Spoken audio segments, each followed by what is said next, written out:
আমি এখন সংক্ষেপে বলবো কয়েকটা জিনিস।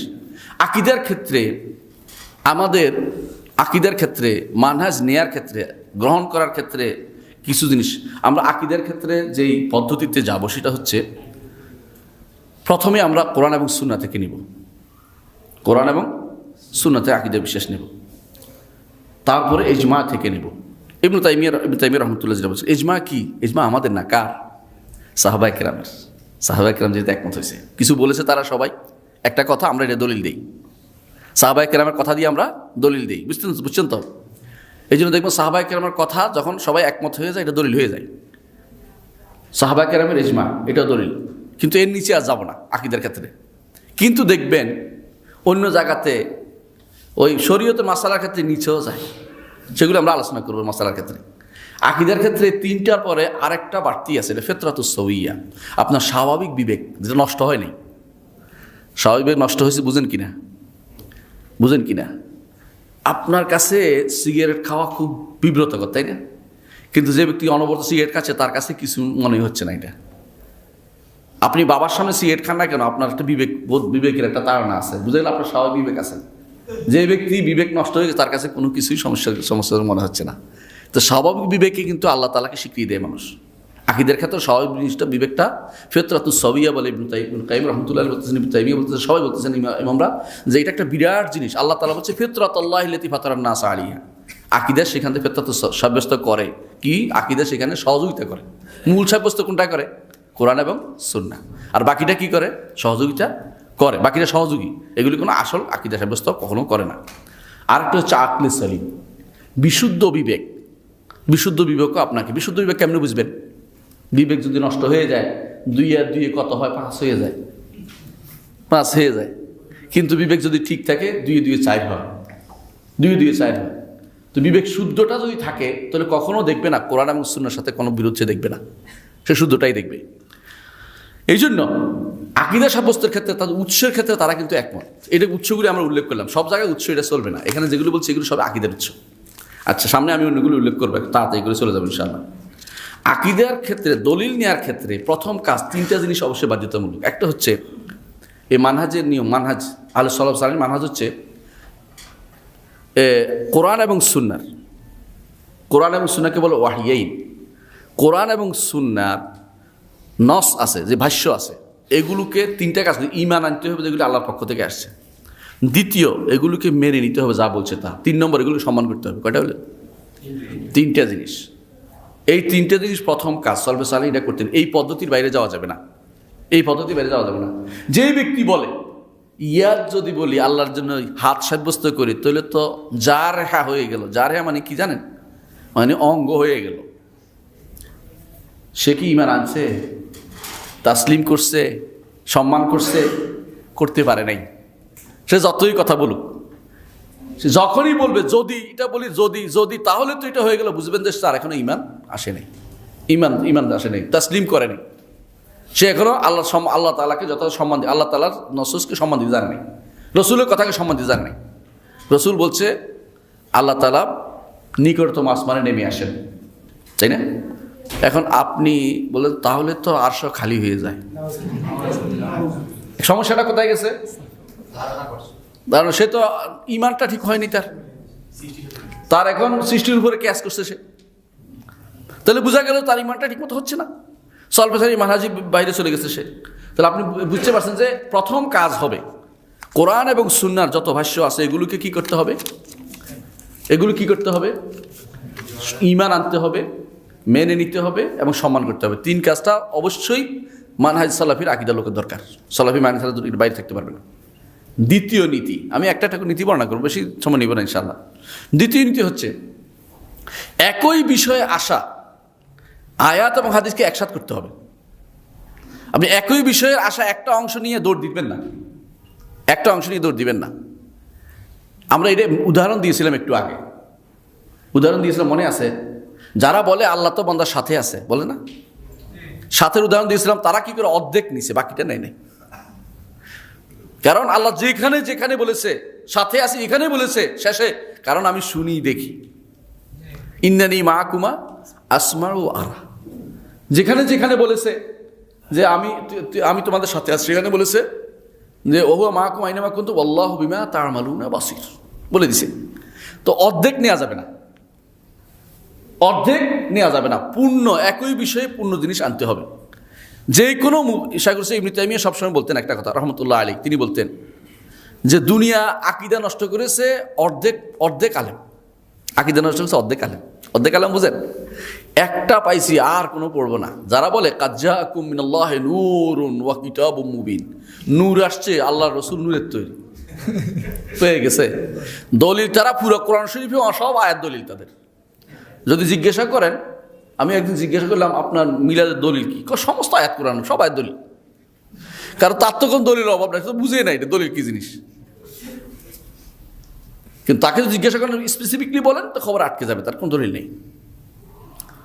সমস্যা কোথায় আসে, একই বিষয়ে আসা আয়াতগুলোকে একসাথ করতে হবে। নূর এখানে বুঝছেন আপনি, ঠিক আছে, নূরের আয়াত আরও নিয়ে আসে, দেখবেন যে আল্লাহ তাআলা তাওরাতেরও নূর বলছে কিনা, তাওরাতেরও নূর বলছে আল্লাহ তাআলা কোরআনে কারীমে। ইন্না আনজালনা তাওরাতা ফিহা হুদা ওয়া নূর বলে দিছে। আল্লাহ তাআলা ওই চাঁদেরও নূর বলছে, চাঁদের আলোকে নূর বলছে, অল কামারা নূরা বলছে কিনা, বলছে। এবং আল্লাহ তাআলা তার কোরআনকেও নূর বলেছে, কোরআন কারীমকে নূর বলেছে। তাহলে আল্লাহর বাণী ওহীকে নূর বলেছে, ইসলামকে নূর বলেছে রাসূল হাদিসে, কত কিছু নূর আছে। আপনি নূর ধরে এখন হুট করে চলে গেলেন কোথায়, যে নূর অর্থ হচ্ছে নূরের তৈরি, এবং আরো বাড়াইতে আল্লাহর নূরের তৈরি বাড়াই বলছে। কখন এটা হয়েছে, এই জন্য হয়েছে যে একই বিষয়ে আপনি আয়াতগুলো একসাথে করতেই হবে, নাহলে আপনি ভুল পথে চলে যাবেন। এই নীতিটা আকীদার ক্ষেত্রে অত্যন্ত গুরুত্বপূর্ণ নীতি। 3 নম্বর একটা নীতি, আমি একটু তাড়াতাড়ি করতেছি, একটু বুঝে নেবেন। 3 নম্বর নীতি হচ্ছে, মনে রাখবেন তাওহীদ জানার জন্য আপনাকে কোনো বাইরের কিছু দ্বারস্থ হতে হবে না, কোরআন এবং সুন্নাহর ভিতরে আপনাকে থাকতে হবে। কেন জানেন? তাওহীদ কে শিক্ষা দিচ্ছে আমাদেরকে? নবী এবং রাসূলগণ, ঠিক না? নবী রাসূলগণের কাছে কি আসছে? কিতাব আসছে, খবর আসছে। এর বাইরে অন্য কোনো পদ্ধতি গেলে আপনি ভুল করবেন। এই পর্যন্ত যারাই পথভ্রষ্ট হয়েছে তারা সবাই কোরআন সুন্নাহর বাইরে গেছে। মুতাজিলারা বলেছে যে 10 কারণে কোরআন এবং হাদিস থেকে দলিল দেওয়া যাবে না তাওহীদের উপরে, 10 কারণ। আপনারা যারা বড় করেছিলেন ইমাম রাজি, বিশ্ববিখ্যাত ইমাম রাজি, নাম জানেন না? ইমাম রাজি আল্লাহ তাআলা ক্ষমা করুন, শেষ জীবনে ফিরে আসছিলেন, শেষ তওবা করেছেন শেষ জীবনে। প্রত্যেকটি এরা তওবা করেছে, কিন্তু মানুষ তওবার আগে পরেরটা আর নেয় না, আগেরটা নিয়ে বদভ্রষ্টতায় লিপ্ত হয়েছে। তওবা করে ফিরে আসছে তিনি শেষ জীবনে, বলছে আমি সব দুনিয়া ঘুরে দেখছি, কোথাও আমার ইয়া নেই, আমি নিসাপুরের বুড়িদের আকীদা মরতে চাই। সেটা কি? আল্লাহ আরশের উপর আসলে বিশ্বাস করতে চাই, আমি আর বেদালে যেতে চাই না। সারা জীবন চেষ্টা করেছে আল্লাহ সাব্যস্ত করার জন্য, 101টা দলিল নিয়ে দৌড়াচ্ছে। উনি নিশাপুরে গেছে, তো নিশাপুরে যাওয়ার সময় মানুষ, বড় আলেম গেলে দৌড়ায় না পিছে অনেক মানুষ দৌড়াচ্ছে। বুড়ি বলে কি হয়েছে? বলে এখানে একটা লোক যাচ্ছে যে আল্লাহর অস্তিত্বের উপর 101টা দলিল জানে, ওনার মধ্যে 101টা সন্দেহ আছে। বুড়ি কয়ে বলছে আমার কোনো সমস্যা নাই, আমি আল্লাহ আছে বিশ্বাস করতেছি বাবা, আমি আল্লাহর ইবাদত করি, কোনো সমস্যা নেই। উনি শুনছে, মরার সময় ওনার মনে হইল যে ওয়াজিবুল উজুদ মুমকিনুল উজুদ কোন কারণে, মুমকিনুল উজুদ থেকে ওয়াজিবুল থেকে মুমকিনুল উজুদ কীভাবে হইলো, ইখতিসাসের কারণ কি, এটা খুঁজতে ওনার ঈমান হারা হয়ে যাচ্ছে। মানে জান্নাতে যাওয়া মানে বলতেছে আমি মরতে চাই, নিশাপুরের বুড়ির ইয়াদি ঈমান মরতে চাই, আমি বেদালা যেতে চাই না, সারা জীবনের ঈমান শেষ করে দিতে চাই না আমি। তো কেন এটা হয়েছে?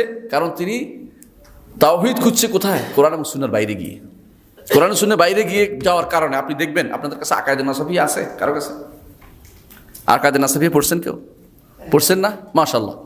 আকায়েদে নাসাফিয়া আপনি দেখবেন 2টা ভাগ করেছে। প্রথম অংশ একটা ইলাহিয়াত, আর শেষ অংশ হচ্ছে সামরিয়াত, 2 ভাগ করেছে। ইলাহিয়াতের মধ্যে আপনি পড়ে যাবেন, কোথাও কোরআন আয়াত হয় না, কোথাও হাদিস পাবেন না কিয়ামত পর্যন্ত। ওখানে শুধু বলেছে হোকামারা বলেছে। ও হাকিম কেরা জানেন? গ্রিক দার্শনিকরা। ও হাকিম হচ্ছে গ্রিক দার্শনিক ছাত্র যারা আছে, কারা? ইবনে সিনা, কারামতে ফেরকাত অনুসারী ইবনে সিনা, অথবা ফারাবি, অথবা কিন্দি, অথবা এই জাতীয় লোকেরা, এরা বলেছে। এটা ওদের কাছে বেশি প্রিয়। আল্লাহ এবং তার রাসূলের বাণী তাদের কাছে আসতেছে না। অর্থাৎ তাওহীদের মাসালায় কোনোদিন তারা আল্লাহ এবং তার রাসূলের কথা শুনবে না, নবুয়তের মাসালা শুনবে না। কোথায় শুনবে? কবরের নিচে গেলে শুনবে। এটা আমাদের সামরিয়াত নাম দিছে, যে শোনা কথা। উপরেগুলি শোনা নয়, এগুলো কি আকল দিয়ে ধরবে, আকলিয়াত নাম দিছে, এলাহিয়াত, আকলিয়াত। আকল দিয়ে তারা ধরবে এগুলো। যারাই আকল দিয়ে শুধু আকল দিয়ে তারা মনে করে ধরবে, তারা বিভ্রান্ত। এই পথে বিভ্রান্ত হবে, কোনো সন্দেহ নেই। এই মানহাজ বিভ্রান্ত মানহাজ। তা আমাদের কোন মানহাজ নিতে হবে যে অবশ্যই আল্লাহ তাআলা যেটা বর্ণনা করেছে, রাসূল যেটা বর্ণনা করেছে, এটার মাধ্যমে হেদায়েত পাইছে কে? আবু বকর, ওমর, ওসমান, আলী, সাহাবায়ে কেরাম সবাই হেদায়েত পাইছে। তারা কি কেউ গ্রিক দর্শন জানতো? গ্রিক দর্শন শুনছিল কোনোদিন? আকলিয়াতের কোনো কিছু তারা জানতো? জীবনও শুনেও নাই তারা। কিন্তু হেদায়েত তার জান্নাতের জায়গা, জান্নাতের সুসংবাদ তারা প্রাপ্ত হয়েছে। তারপরে ইন্দ্রা, তারাও কেউ এটা জানতো না, কিন্তু তারা কিন্তু জান্নাতের সুসংবাদ প্রাপ্ত ছিলেন। সরি, আল্লাহ তাআলা যে বলছেন খায়রুন্নাসে কার, রাসূল বলছেন খায়রুন্নাসে কার সুম্মাল্লাযিনা ইয়ালুনাহুম তুবা, তাদের জন্য সুসংবাদ দিয়েছেন। তাদের মধ্যে কেউ কেউ জান্নাতে যাবে কারা? যারা সুন্দরভাবে অনুসরণ করে কোরআন কারীম। আল্লাহু ওয়াসাবিকুনা আউয়ালুল মিনাল মুহাজিরিন ওয়াল আনসার ওয়াল্লাযিনা তাবাউহুম বিইহসান রাদিয়াল্লাহু আনহুম, তাদের যারা অনুসরণ করে সুন্দর, তাদের জন্য সুসংবাদ দিয়েছে, হাদিসে আছে। তাদের জন্য সরাসরি সবাই জান্নাত আমরা বলতেছি না, মানে সুসংবাদ আছে তাদের জন্য। কি জন্য তারা করছে? তারা কোরআন এবং সুন্নাহর ভিতরে ছিল, এর বাইরে যায়নি। তাহলে তাওহীদ অবশ্যই কোরআন এবং সুন্নাহর ভিতরে তাওহীদের দলিল অবশ্যই আছে। আচ্ছা আসুন 4 নম্বর যেটা নীতি, 4 নম্বর নীতি হচ্ছে অবশ্যই সলফে সালেহিনের বুঝ নিতে হবে। কোরআন বুঝার ক্ষেত্রে নতুন কোনো বুঝ আবিষ্কার করা যাবে না।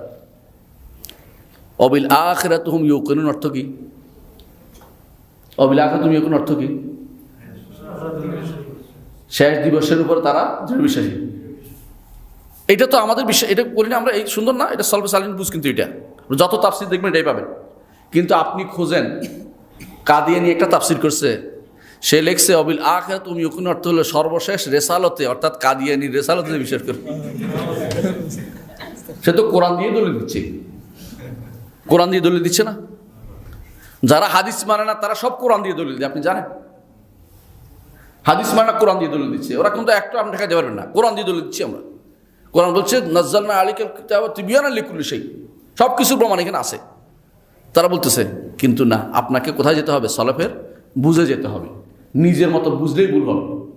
আর যারা তথাকথিত যারা এখন নামছে, হ্যাঁ, যারা ইয়াকে কমন সেন্সের পক্ষে কথা বলে, একশো না ভাঙ্গরা, তারা সবাই কি করতেছে জানেন? কমন সেন্স নাম দিয়ে তারা সব নিজেরা বুঝে, তারা কোরআন এবং সলফে সালেহিন বুঝ নিতে রাজি নেই। আমার সাথে তর্ক হচ্ছে, আমাকে দাওয়াত দিচ্ছে। আমি বললাম যে আমি আপনার সাথে দাওয়াতে যাবো কেন যাবো? আপনি কে, কী জন্য যেতে হবে আপনার কাছে? আপনি আসেন এবং এখানে আসবেন, আমার কাছে আসবেন, একা আসবেন, কারোর নিয়ে আসবেন না, ফটো তুলবেন না, 2 সপ্তাহে আসবেন। তো বলছে কেন আপনি এত রাগ করছেন? রাগ করছে এই জন্য আপনি যে কমন সেন্সের কথা বলেন, এটা তো শরীয়ত বলে না। আমাদেরকে সলফে সালেহিন অনুসরণ করতে হবে, আমরা সলফ থেকে বেশি বুঝতে পারি না। কত শয়তান দেখেন, এমনি তো ডাক্তার, জ্ঞানের তো নামগন্ধও নাই, সে সলফে সালেহিন থেকে বেশি বুঝে। যদি দুনিয়ার বুকে ভালো মানুষ যারা ছিল তারা হচ্ছে নবীরা, নবীদের পরে কারা? নবীদের সরাসরি অনুসারী। যদি কেউ জিজ্ঞাসা করে যে ঈসা আলাইহিসসালামের এদের শরীয়তের মধ্যে সবচেয়ে ভালো মানুষ বলে, তারা ঈসার সাথে যারা ছিল হাওয়ারিরা, তাই না? হাওয়ারিরা বলবে। যদি মুসা আলাইহিসসালাম সম্পর্কে জিজ্ঞাসা করে বলবে যে মুসার সাথে যারা ছিল তারা, তাই তো? কিন্তু দেখেন আমাদের আমরাও বলি, এই জন্য আমরাও বলি ভালো কারা? সাহাবায়ে কেরাম, তাই না? কিন্তু যারা পথভ্রষ্ট তারা বলবে কারা? যে আমরা কম বুঝি নাকি? এরা সর্বপ্রথম রচনা করেছে কারা? এরা শিয়ার। প্রথম তারা আলাদা করে দিয়েছে সাহাবায়ে কেরাম সম্পর্কে, তারা আমাদেরকে আলাদা করে ডিটেচ করে দিয়েছে। তারপর শুরু হয়েছে মুতাজিলারা, তারপর এখন তাদের সেই ধারাবাহিকতা চলছে। এখন যারা পথভ্রষ্ট তারা সবাই এই মানহাজ থেকে দূরে সরে গেছে। 5 নম্বর নীতি হচ্ছে আকীদার ক্ষেত্রে, 5 নম্বর নীতি হচ্ছে যেই কোনো নস কোরআন এবং সুন্নাহর প্রকাশ্য অর্থ নিতে হবে, বাতিনি অর্থ বের করা যাবে না। প্রকাশ্য অর্থ বাতিনি অর্থ বুঝেন কিনা? বাতিনি অর্থ তাবিল করে। তাবিল কীভাবে করে? এই রাসূলুল্লাহ সাল্লাল্লাহু আলাইহি ওয়াসাল্লাম যেটা নিষেধ করেছেন ওইটা, ওই যে বলছে না যে আমি কোরআন মানুষের কাছে প্রচার করার জন্য যুদ্ধ করছি, আর একটা সময় আসবে এই যে জুতা সিলেছে ও কোরআনের তাবিল বন্ধ করার জন্য যুদ্ধ করবে। ওরা তাবিল করছে, দূরের তাবিল, যেটা সে বুঝে এটা ইনিল হুকমু ইল্লা লিল্লাহ, হুকুম আল্লাহর চলবে। কথা সুন্দর, উদ্দেশ্য কি? উদ্দেশ্য আরেকজনকে কাফের বানানো। যে মুআবিয়া রাদিয়াল্লাহু আনহু, আলী রাদিয়াল্লাহু আনহু, আমর ইবনে আস রাদিয়াল্লাহু আনহু এবং আবু মুসা আশআরী, এরা যেহেতু এই আরেকজনকে বিচারক মানছে, কাফের হয়ে গেছে নাউযুবিল্লাহ, না বুঝার কারণে। তো এই বুঝের কারণে, এই না বুঝের কারণে তারা যেটা করছে এটা এই জন্য হয়েছে কারণ তারা প্রকাশ্য অর্থ নেয় নাই, নিজের মন মতো একটা বুঝ আবিষ্কার করেছে। তাদেরকে আমরা চ্যালেঞ্জ করেছি, ইবনে তাইমিয়া রহমান চ্যালেঞ্জ করেছেন যখন তিনি আকিদার ওয়াসতিয়া লিখছেন, তোমাদেরকে আমি চ্যালেঞ্জ করলাম, হামাওয়িয়া এবং আকিদা লেখার তিনি চ্যালেঞ্জ করেছেন, 3 বছর সময় দিলাম, আমি যা লিখেছি সলফ থেকে, সাহাবায়ে কেরাম থেকে, এর বিরুদ্ধে একটা জিনিস নিয়ে আসো। 3 বছর কেন, এই বছর পর্যন্ত তারা কেউ আনতে পারেনি। সবাই দাবি করে এটা হয়েছে, কিন্তু সিফাতের ক্ষেত্রে কোথাও কোনো সরফ থেকে কোনো তাবিল এই পর্যন্ত কেউ আনতে পারে নাই। কারণ আনতেও পারবে না কেমন পর্যন্ত, কারণ তারা করে নাই, আনবে কোত্থেকে, বানাইতে পারবে নাকি? এই জন্য প্রকাশ্য অর্থ নিতে হবে। এই প্রকাশ্য অর্থ হচ্ছে এটা যা সাধারণ পড়লে বোঝা যায়, কারণ আল্লাহ এবং তার রসুল কোরআন নাজিল করেছে আমাদের বোঝার জন্য, আমাদেরকে ধাঁধা দেওয়ার জন্য না। ধাঁধা বুঝেন তো, যে ধাঁধা খোঁজো, এবার তোমরা লোক খোঁজো, বাইরের লোক আনো, ধরে নিয়ে আসা একজনকে, সে ঠিক করে দিবে, ওইরকম কোরআন এবং সুন্নাহ নাজিল করে না, এটার জন্য বুঝার জন্য নাজিল করেছে। বুঝি আমরা, আর ওরা বুঝতো কেমন বুঝতো দেখেন, যখন রাসূলুল্লাহ সাল্লাল্লাহু আলাইহি ইসলামের দরবার রসুল বললেন যে আল্লাহ তাআলা হাসেন দুইজন থেকে, একজন এটা করছে একজন এটা করছে, হাদিসটা বললেন, বেদুইন বলল যে লান না'দিমা খায়রান মিন রাব্বিন ইয়াদহাক, এমন রব থেকে আমি অকল্যাণ পাওয়ার আশা করি না যে রব হাসতে পারে। সুবহানাল্লাহ। বেদুইন বুঝছে, ঈমান বুঝছে, কিন্তু বুঝে নাই কে? বড় বড় পণ্ডিতরা, আলেমরা বুঝে নাই। বলে আল্লাহ হাসেন না, কি হাসার তো আল্লাহ সন্তুষ্ট হন, বাস আল্লাহ হাসা অস্বীকার করে দিলেন। রাসূল বলেছে এটা, বেদুইন বুঝছে এটা, তার পছন্দ হয় না এটা। আল্লাহ বলছেন আরশের উপর উঠেছেন, এরা এটা পছন্দ করে না, কি আল্লাহ দখল করেছেন। দখল করলে তো কাজ তো করছে, কিন্তু এটা উঠতে বলবে না কেন? আল্লাহ নির্ধারিত হয়ে যাচ্ছে জায়গা, আল্লাহর জন্য জায়গা, স্থান নির্ধারিত। তোমার স্থান অস্থানের কথা কে বলছে? তোমার এই নির্ধারণ করতেছো কেন তুমি? স্থান তো তোমার পরিচিত জায়গা হচ্ছে স্থান, যেটা সৃষ্টির বাইরে, উপর, সর্বোপর, এটা তোমার স্থান। কি বলছে এটা কোন স্থান তুমি বলবে এটাকে? সৃষ্টি কত ক্ষুদ্র জিনিস, কেন তুমি এটাকে স্থানের সাথে সংকৃত করতেছো আল্লাহর বিষয়টাকে? তোমার বুঝের ভুলটা আল্লাহর সাফাই দিচ্ছ কেন? এটা এই জন্য হয়েছে কারণ তারা প্রকাশ্য অর্থকে ভুল পথে পরিচালিত করেছে। আরেকটা 6 নম্বর নীতি হচ্ছে এটা, আকল এবং নকল, কোরআন এবং সুন্নাহ এর সাথে বিবেকের কোনো বিরোধ হয় না, কোনোদিন বিবেক হইতে পারে না, বিরোধ হইতে পারে না। আমি আমার নতুন যে ইয়াটা লিখেছি আলহামদুলিল্লাহ, এখন যেটা বের হচ্ছে, আগামী মাসে অবশ্যই পেয়ে যাবেন ইনশাআল্লাহ। প্রথম খণ্ড আপনারা সবাই আশা করি কিনবেন। সেটা হচ্ছে এরা আল জামিউল কামিল, এটার অনুবাদটা বাংলা অনুবাদ। প্রথম খণ্ডের মধ্যে আমি প্রায় 200 পৃষ্ঠার মতো একটা ভূমিকা লিখেছি। এই ভূমিকার মধ্যে আমি এগুলি সব খণ্ডন করেছি, যে বিবেকের সাথে যারা এখন বলে যে কমন সেন্সের বিরোধ হয়, এটা কখনো সম্ভব না। এখানে আমি সহযোগিতা নিয়েছি ইবনে তাইমিয়া রাহমাতুল্লাহ আলাইহি, কোনো সন্দেহ নেই, কিন্তু নিতেই হচ্ছে। সত্যিকার অর্থে বুঝছে যে লোকটা, যে কিভাবে সন্দেহ হতে পারে। কারণ বিবেকে দিয়ে আপনি, বিবেকটা তো একটা জিনিস, দান করা আল্লাহর একটা সামান্য একটা জিনিস, এইটা দিয়ে আল্লাহর এত বাণীকে আপনি বিচার করার ক্ষমতা কার বিবেক দিয়ে বিচার করবেন? আপনি কি কার বিবেক দিয়ে বিচার করবেন? বিবেকের মধ্যে কত পার্থক্য আপনি জানেন? রিক্সাওয়ালা রাস্তার পাশে দাঁড়িয়ে পেশাব করতে পারে, আপনি পারবেন? আপনার বিবেকে জীবনও এখানে দাঁড়িয়ে পেশাব করতে পারবেন না, অসম্ভব জিনিস। থুতু বলতে হলে আপনি খোঁজেন যে কোথায় কি আছে, ত্রাস আছে, তাই না? কিন্তু যে ব্যক্তি সাধারণ মানুষ হক করে দিয়ে দিচ্ছে এক জায়গায়, কারণ তার বিবেকের কমতি আছে না? একজনে হাত পা এরকম করে অনবরত খাচ্ছে, আপনি বলেন যে না আমি খাওয়ার সময় সাবধানে খাই, কেউ দেখলে দাঁড়িতে পড়লে খারাপ দেখা যাবে, কত চিন্তা করে খান আপনি। বিবেক কত পার্থক্য একজন থেকে আরেকজন। কার বিবেক দিয়ে বিচার করবেন? আল্লাহর কোরআনকে, আল্লাহ রাসূল হাদিসকে। ওই বেটার বিবেক দিয়ে বিচার করবেন যে বেটা নিজেই পথভ্রষ্ট হয়ে আছে। গ্রিক দার্শনিকরা পথভ্রষ্ট কেন বলা হয়েছিল? থলেস নাম শুনেছেন? থলেস হচ্ছে, বলা হয় গ্রিক দর্শনের প্রথম ব্যক্তি, তারা থলেস বলে, ওকে থলেস আরবিতে বলে, এরিস্টটল না, এটা থলেস বলে এটাকে। তো থলেস, তাকে বলা হয়েছে যে শুনছি ইব্রাহিম আসছে, নবী আসছে, তুমি কি দেখতে যাবে না? ইব্রাহিম যা বলে তা যদি কোনো আমার বিবেকে ধরে তাহলে আমার বিবেক আছে, আর যদি বিবেকে না ধরে তাহলে আমি কেন শুনবো? এদের বিবেক কত খারাপ বুঝছেন? তারপরে হেরা যদি এরকম হয় তাহলে এদের অনুসারীরা কিরকম হবে? সুতরাং মনে রাখতে হবে, কখনো বিবেক এবং কোরআন সুন্নাহর মধ্যে কখনো কি না বিবেকের দ্বারা বিরোধ হইতে পারে না, এবং হয়নি এ পর্যন্ত।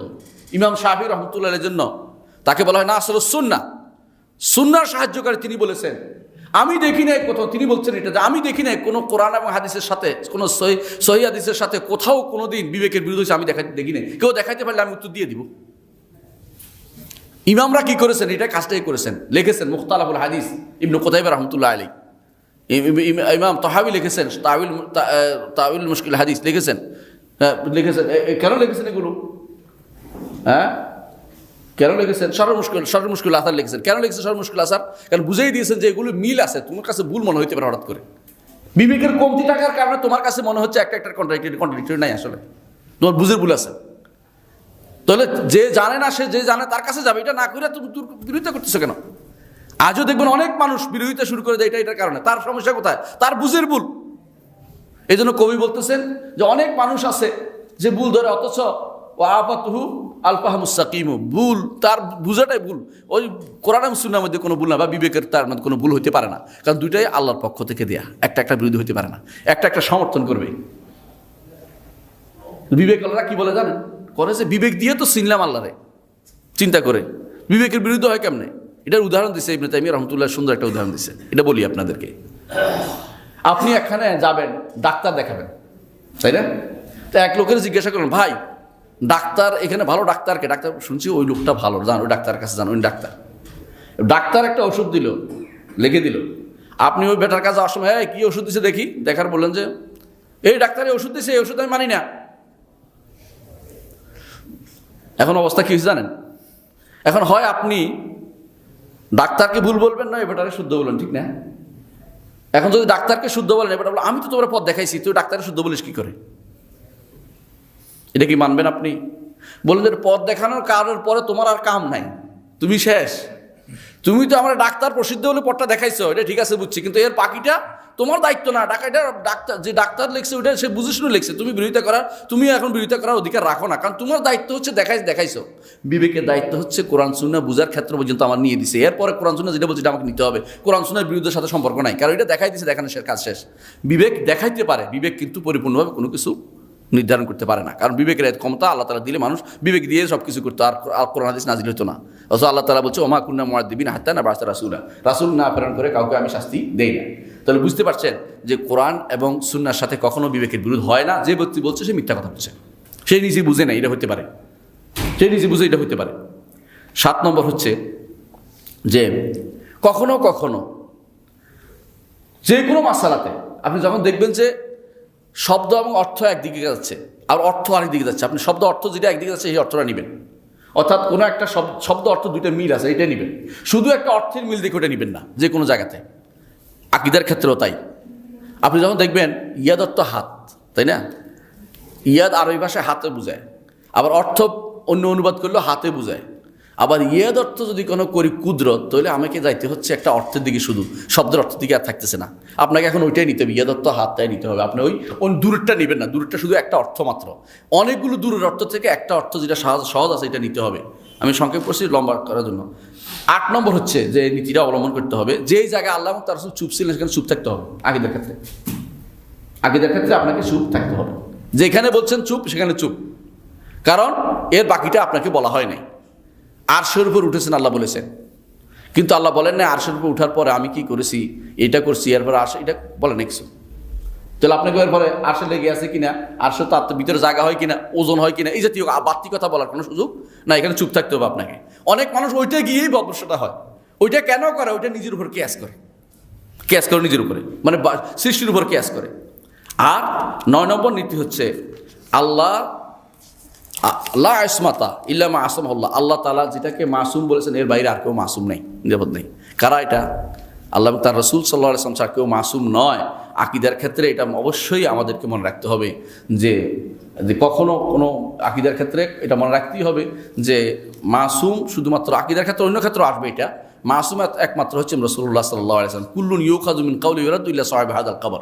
এই কবরবাসী অর্থাৎ রাসূলুল্লাহ সাল্লাল্লাহু আলাইহি ওয়াসাল্লাম তিনি শুয়েছিলেন মদিনাতে, যে জায়গায় এখন সেখানে দেখাচ্ছেন ইমাম মালিক রহমতুল্লাহ আলাইহি সেখানে দর্শ দেন মুসলিম নবী, তিনি বলছেন এই কবরবাসী ব্যতীত দেখাইয়া তিনি ব্যতীত সবার কথা নেওয়া যাবে এবং ছাড়া যাবে, কারণ তারটা মাসুম, তার কথার কোনো কি নাই, ভুল হইতে পারে না। তাহলে বুঝা যাচ্ছে ওয়াহি এবং ওয়াহির বাইরে মানুষের কথার কি হতে ভুল থাকতে পারে। সুতরাং নির্দ্বিধায় নিতে হবে, যেটাতে মাসুম সেটা নিতে হবে। এই নীতিগুলো আমরা অবশ্যই গ্রহণ করতে হবে। কিসের জায়গাতে? আকীদার ক্ষেত্রে এই নীতিগুলো। এইটাই হচ্ছে মানহাজুস সালাফ, এইটাই হচ্ছে মানহাজ। এটা আকীদার ক্ষেত্রে বলেছি।